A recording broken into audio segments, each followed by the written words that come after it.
Yesterday, on Friday, January the 2nd, Godtube removed the following video, even though it had been on for only 1 week and was already one of their more popular videos.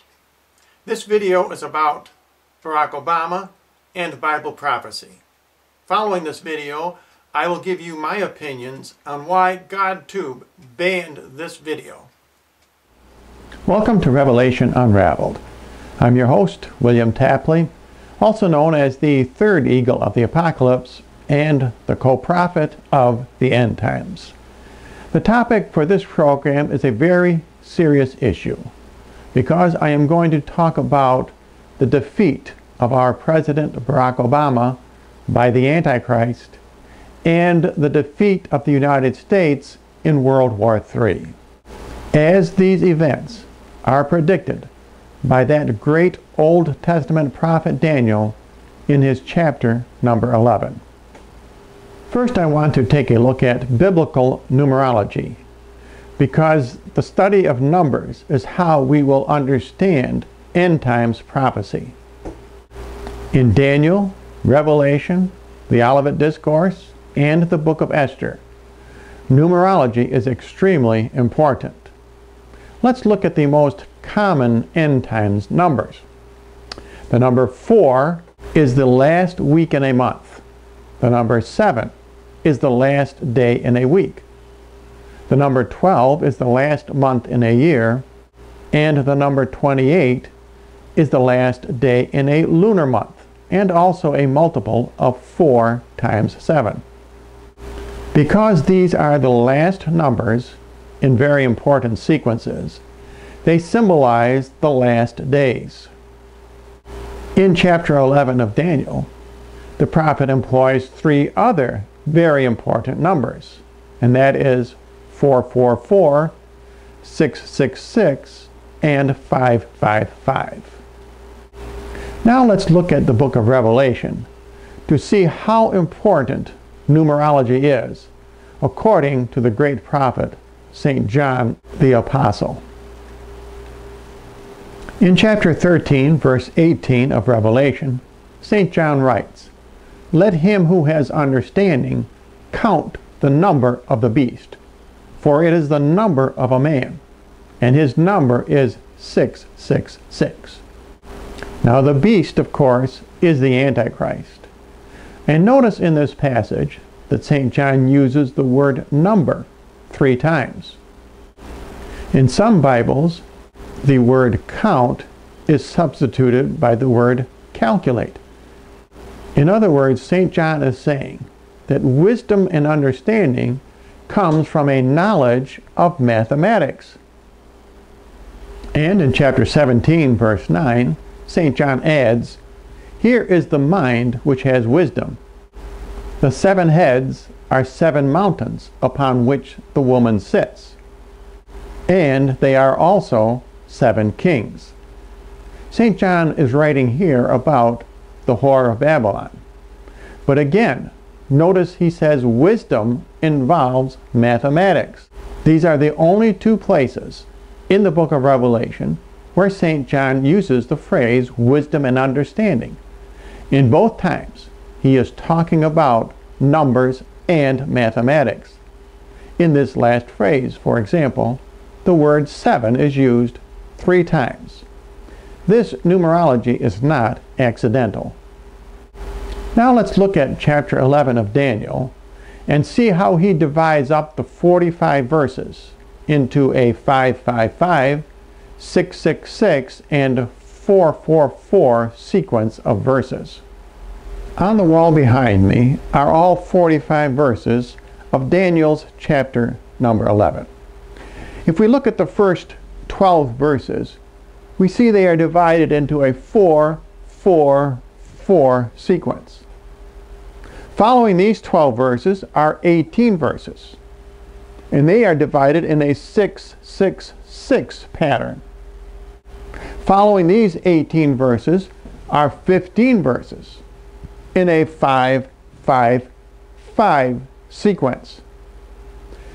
All of this numerology is extremely important for us to understand that the last king of the South will be President Barack Obama, and the last king of the North will be the premier of Russia.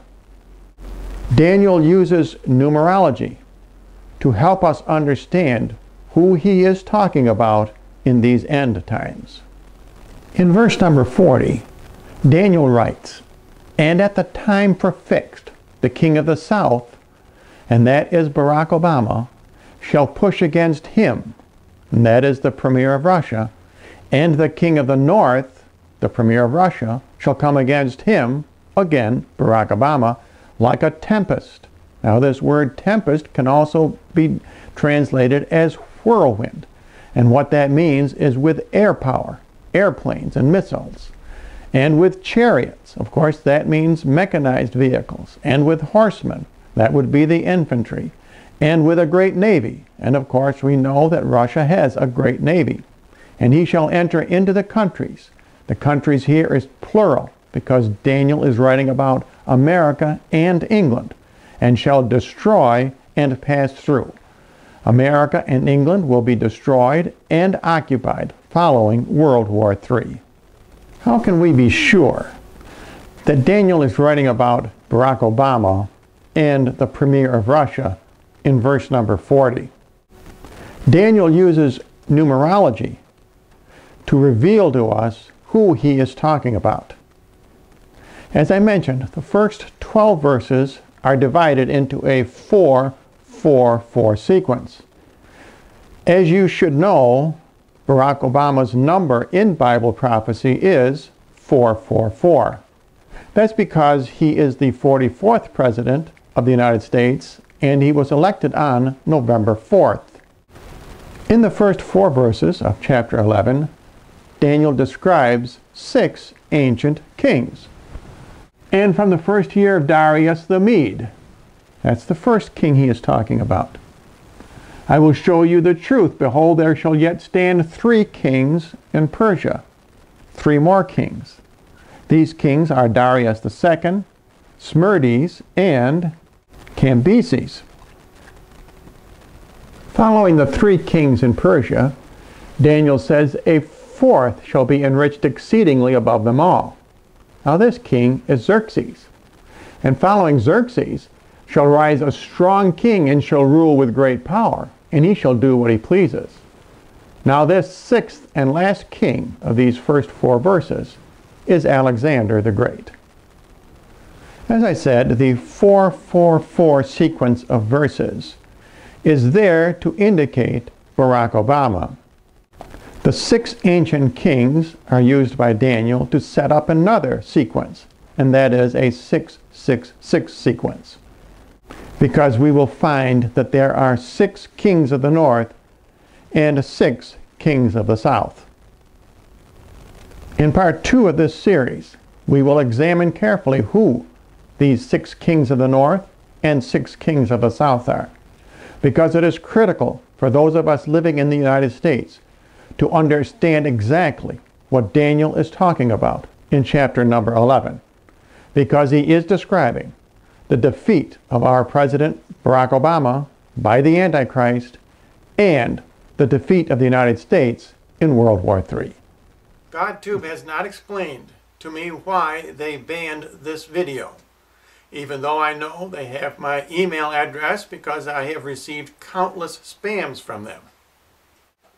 I believed that they succumbed to pressure from Barack Obama's people to remove the truth about our next president. I know Godtube has many false prophets on their channel. I know they have many false prophecies about Barack Obama on their channel. But they do not want true prophecies about Obama. Obviously, Godtube has become a tool of the one world government and the one world religion. I can only hope that Barack Obama's pressure on YouTube will not succeed. And if you would like more information, simply write to the address you see on your screen.